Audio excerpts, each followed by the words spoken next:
Hello po mga kapatid, muli isang pinagpalang umaga po sa ating lahat. Narito na naman po ako para mag-share ng Word of God. Kaya I pray mga kapatid na kapag makikinig tayo ng salita ng Diyos, lagi tayong naka-ready, lagi tayong naka-focus para lagi nating maintindihan ito, lubusan natin itong maunawaan. Kasi may gusto na naman sabihin ng Diyos sa atin ngayong umagang ito. Pero bago tayo mag-umpisa, mananalangin po muna tayo. Magsiyuko tayo. Ama namin na nasa langit, aming Diyos na makapangyarihan sa lahat, aming Diyos na banal, muli ka namin pinupuri, pinasasalamatan, sinasamba ka namin. Ama, nagpapasalamat na naman po kami dahil narito na naman kami para makinig ng iyong mga salita, Lord. Pinagsama-sama mo na naman kami. Lord, I pray na i-focus mo po yung aming puso at isipan, Lord, sa aming mapapag-aralan ngayong umagang ito para, Lord, lubusan namin itong maintindihan. Kagaya ng dati, Lord God, samahan mo po ulit kami, gabayan, protection para maging maayos yung aming pakikinig at pag-aaral ng iyong mga salita. Buksan mo po yung aming mga puso at isipan, turuan, gabayan, lalo-lalo na po ako. Para lahat ng aking sasabihin ay galing lamang po sa iyong salita. Maraming salamat dahil naniniwala po kami na narito ka po sa aming kalagitnaan. Thank you, Father God. Thank you, Jesus. Thank you, Holy Spirit. Salamat po. Muli ka namin pinupuri, pinasasalamatan. Sa iyo lamang ang pinakamataas na papuri at pagsamba sa tanging pangalan ng aming Panginoong Hesus na aming tagapagligtas. Lahat tayo ay magsabi ng Amen and Amen. At ito po ang aking channel.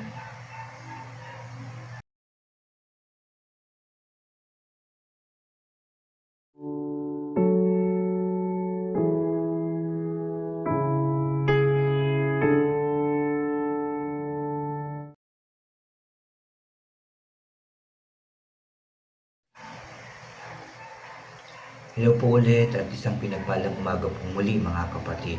Bago po ako mag-umpisa ng aking sharing ngayong umagang ito, anyayaan ko lang yung mga bago po dyan sa aking channel na huwag niyo pong kalimutan na mag-subscribe, paki-like and share niyo po yung aking mga videos, paki-click din po yung notification bell para lagi po kayong updated sa mga bago at iba ko pang i-upload. Salamat po mga kapatid, salamat. Mga kapatid, sharing na naman po tayo ngayong umagang ito at dito po ako mag-share sa chapter 111 at ito po ay may pamagat na ang galing ni Lord.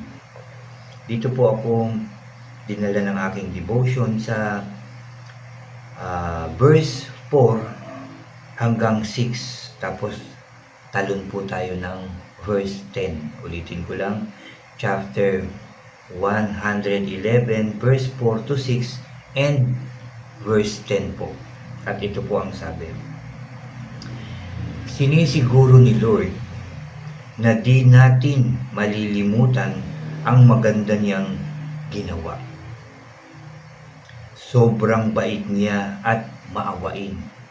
Verse 5, binibigyan niya ng pagkain ang mga gumagalang sa kanya. Tapat siya sa ginagawa niyang kasunduan. Verse 6, pinakita niya sa bayan niya na powerful siya nung binigay niya sa kanila ang mga lupa ng ibang bansa. Mamaya natin pupuntahan yung verse 10 mga kapatid. Balikan natin yung verse 4. Sinisiguro ni Lord na di natin malilimutan ang magaganda niyang ginawa. Sobrang bait niya at maawain sa pamamagitan ng pakikinig ng salita ng Diyos, sa pakikinig ng pag-aaral, pagbabasa araw-araw ng salita ng Diyos. Pinapakita mismo ng Diyos sa atin na yung kanyang mga ginawa, yung kanyang mga magagandang ginawa dito sa mundo, sa mga tao, doon sa mga Israelites, kung paano niya ito tinulungan, iba kung paano niya ito iniligtas, kung paano niya ito pinakain, yung protection niya laging nandun, kung paano niya ipinagtanggol ang Israelites. At kung Nababasa na talaga natin ang buong Biblia, mga kapatid, no? Nababasa na natin yung Genesis to Revelation. Marami na tayong nabasa. Marami na tayong natutunan. Yung magagandang ginawa, umpisa pa lang, di ba, sa Genesis, kung paano niya ginawa ang ating mundo. Kung paano niya ginawa ang langit at lupa, ang lahat ng narito, kung paano niya ginawa, di ba? Magaganda ang kanyang ginawa, kamangha-mangha, di ba, ang kanyang mga ginawa.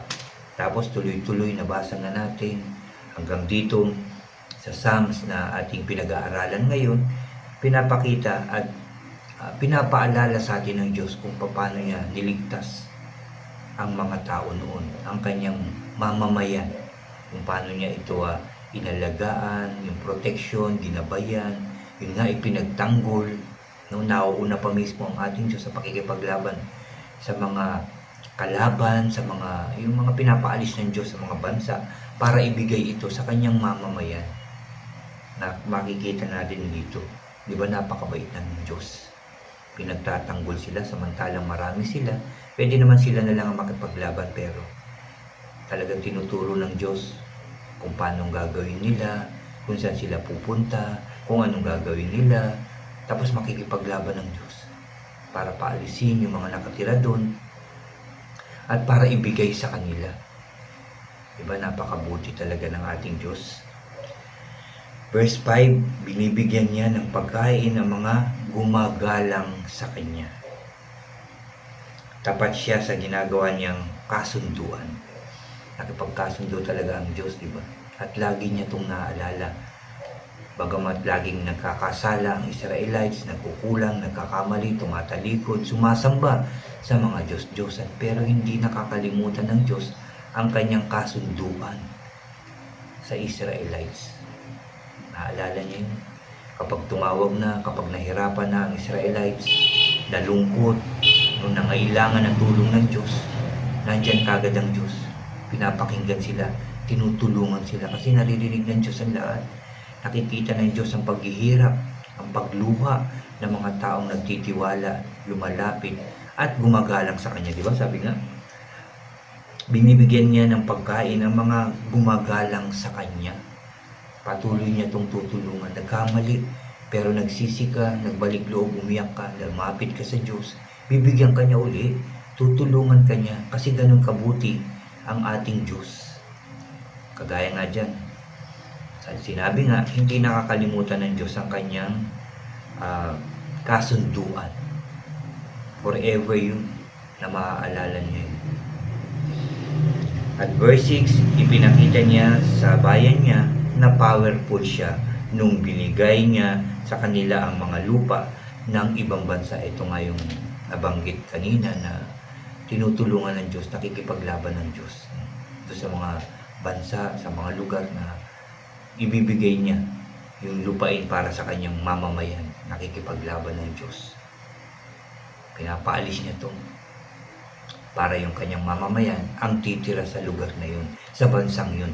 Dahil talaga binibigay ng Diyos yung lupa na talagang maganda, yung lupa na masasabi natin na pag nagtanim ka talagang bubunga ng siksik-liglig yung mga pananim doon, di ba? Yun ang binibigay ng Diyos, yun ang pinipili ng Diyos para sa kanyang mamamayan. At hanggang ngayon, ginagawa yan ng Diyos. Doon, una na sa kanyang mamamayan, sa kanyang bansang pinili ang Israel, di ba? At sa mga taong gumagalang din sa kanya, naniniwala sa kanya, pinapakinggan din niya ang panalangin, binibigyan din niya ng pagkain, binibiyayaan din niya, tinutulungan din niya, pinagtatagumpay din niya doon sa mga taong naniniwala sa Diyos. Kaya kung ikaw, ako, tayong lahat ay totoong naniniwala sa Diyos, gumagalang sa Diyos, nagmamahal sa Diyos, hindi niya rin tayo pababayaan.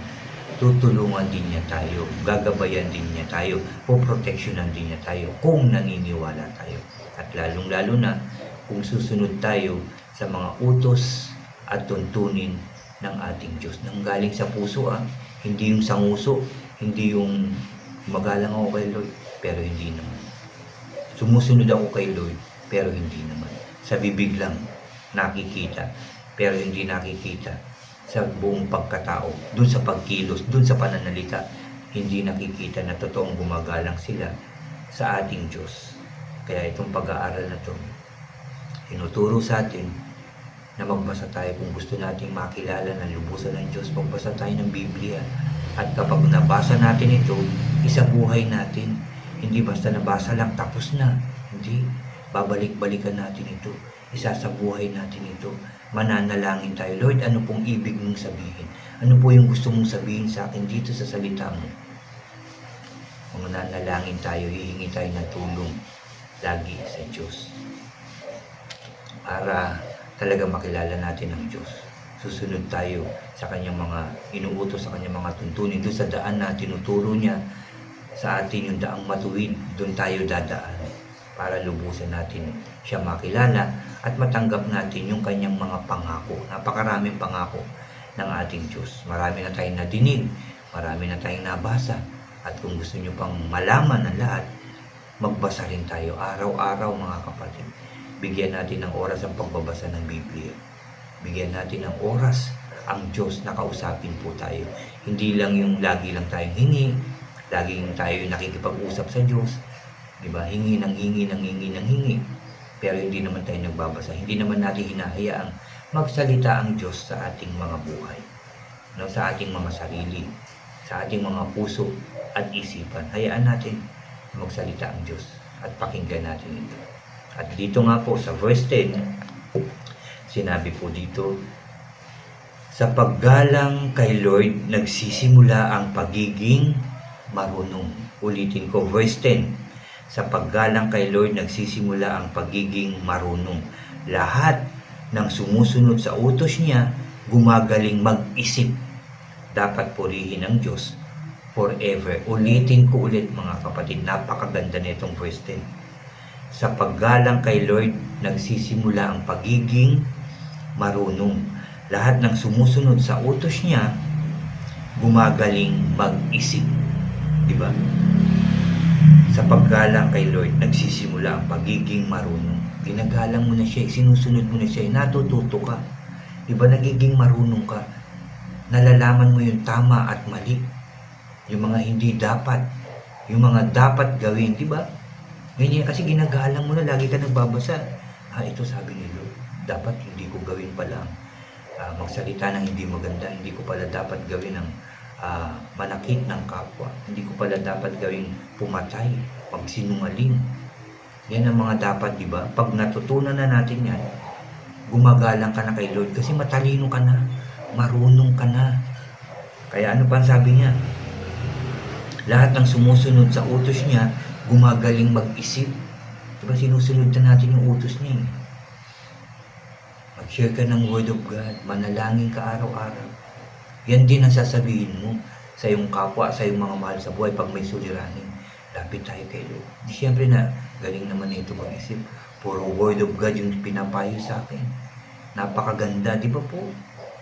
At dahil sa kabutihan ng Diyos, dahil sa karunungan binibigay sa atin ng Diyos, natututo tayo mag-isip, natakot tayo sa Kanya, na ibig sabihin yung takot na may pagsunod, may paggalang sa Kanya, dapat purihin ng Diyos forever.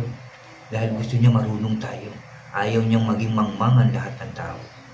Gusto niya marunong mag-isip, tama mag-isip, patas na tao, mapagmahal na tao. Kasi mapagmahal ang ating Diyos.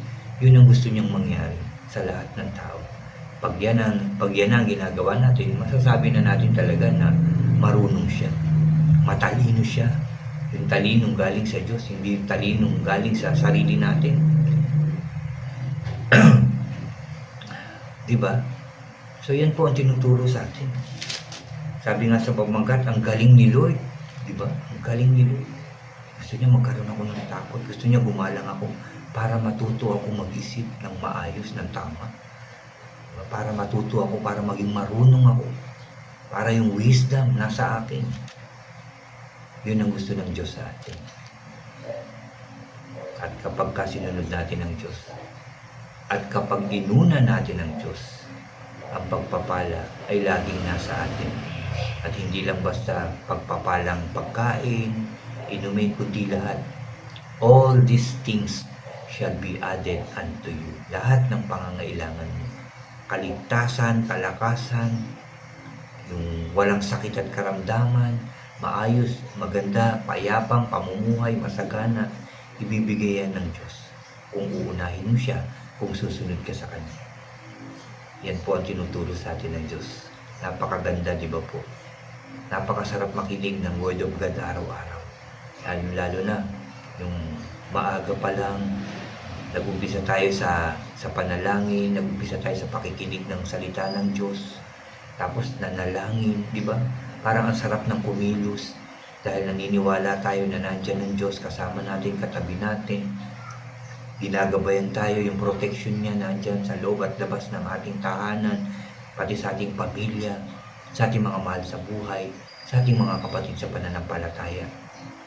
Di ba po? Kaya gawin natin ito palagi. Gawin natin na magbasa ng salita ng Diyos araw-araw at manalangin araw-araw. Sa buhay ang salita ng Diyos at ibahagi din, i-share din ang salita ng Diyos. Una na sa ating mga mahal sa buhay, sa ating pamilya at sa ibang tao. Yan din ang inuutos sa atin ng Diyos. Amen po. Salamat sa ating narinig, salamat sa ating napakinggan, salamat sa ating napag-aralan, salamat sa ating binasa, dahil yan ay kagustuhan ng Diyos na gawin natin ito araw-araw para makilala natin siya, malaman natin yung mga kamanghamanghang ginawa niya, yung mga himala, at kaya niyang gawin yan sa buhay mo, sa buhay ko, at sa buhay natin lahat. Salamat sa ating Diyos dahil tunay na napakabuti ng Diyos. Ang galing talaga ni Lord sa buhay natin. Tayo po ay muling mananalangin, mga kapatid. Ipagpapasalamat natin ang sinabi ng ating Diyos sa ating lahat ngayong umagang ito. Kayo rin, mga kapatid, manalangin din po kayo. Sabihin nyo rin yung mga gusto nyo. Sabihin nyo rin yung mga pangangailangan nyo. Sabihin nyo rin ang pagpupuri sa Diyos at pagpapasalamat. Magsiyoko tayo. Yes, O God. Hallelujah. Hallelujah. Aming Diyos na makapangyarihan sa lahat. Aming Diyos na mapagpala. Aming Diyos na mapagmahal. Maraming salamat po sa aming nabasa na naman ngayong umagang ito. Maraming salamat sa sinabi mo na naman sa amin ngayon na alalahanin namin ang lahat ng ginagawa mo at ginawa noon na mga kamanghamanghang bagay. At kung ano man ang ginawa mo sa iyong mamamayan noon na pagpapala, pagpapatawad, pagtatanggol sa kanila, ay kaya mo rin itong gawin ngayon dahil ikaw po ay makapangyarihan at kaya mo po itong gawin sa amin ngayon, O God, na kaya mo kaming ayusin, tulungan, gabayan, ipagtanggol, pagpalain, O Diyos, palakasin, pagalingin sa sakit at karamdaman, Lord. Kaya mo po yan lahat gawin dahil ikaw ay makapangyarihan, ikaw ay mabuting Diyos, ikaw ay mapagmahal na Diyos.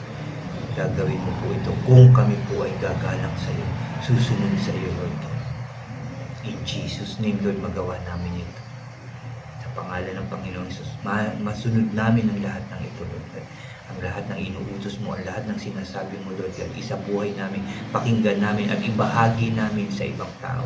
At unahin ka namin upang ang lahat ng aming pangangailangan ay iyong ipagkakaloob. Dahil yan po ang iyong pangako. Pangako mo po yan na kung uunahin ka namin, Lord, ibibigay mo ang lahat sa amin. Thank you, Father God. Pinagpapasalamat ko po ito. Pinagpapasalamat namin dahil matutupad ang iyong pangako sa aming buhay. Kaya Lord, I pray na tulungan mo po kami turuan na maglingkod sa iyo ng maayos, sumunod sa iyo ng totoo at tapat, O God, upang ang lahat ay matanggap namin kasama ng aming mga mahal sa buhay, pati na sa aming mga kapatid sa pananampalataya, Lord. Salamat, Lord. Salamat, Jesus. Salamat, Holy Spirit. Salamat sa pahintulot mo po na kami po ay makapag-aral ng iyong salita araw-araw. Salamat po, Lord, sa iyong salitang makapangyarihan. Nawa ito'y sa buhay namin at dalhin namin saan man kami nandoon. At pag may nangangailangan ng tulong, ang salita mo po ang aming ibibigay, O God. In Jesus' name, Lord God, magawa po namin ito at masunod namin habang kami po ay nabubuhay mai-share namin ito sa aming mga mahal sa buhay, anak, apo, upang sa susunod na generation, makilala ka rin nila, Lord. Malaman din nila yung mga kamanghamanghang ginawa, Lord God. Salamat po. Dahil yan po ay mangyayari sa pangalan ng Panginoong Hesus. Maraming salamat po dahil nagtagumpay na naman ang gawain ito, Lord God. Narito ka sa aming kalagitnaan. Salamat at marami na naman kami natutunan, Lord God. Maraming salamat po. Maraming salamat, Jesus. Maraming salamat, Holy Spirit. Salamat po for all the blessings, guidance, and protection po. At salamat po sa karunungan na ipinagkaloob mo po sa amin sa araw na ito. Dagdagan mo po, Lord, ang aming pananampalataya sa iyo. Salamat po. Salamat po. Pinupuri ka namin, pinasasalamatan, sinasamba ka namin. Sa iyo lamang ang pinakamataas na papuri at pagsamba. Sa tanging pangalan na aming Panginoong Hesus, na aming tagapagligtas, lahat tayo ay magsabi ng Amen, Amen, and Amen po. Amen. Maraming salamat. Dahil narinig ng Diyos ang ating dasal, mga kapatid. Narinig ng Diyos ang ating panalangin.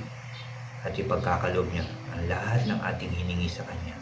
Mas tatandaan po natin, susunod tayo sa Kanya na nanggagaling sa ating puso. God bless po sa inyong lahat at God bless po sa ating lahat.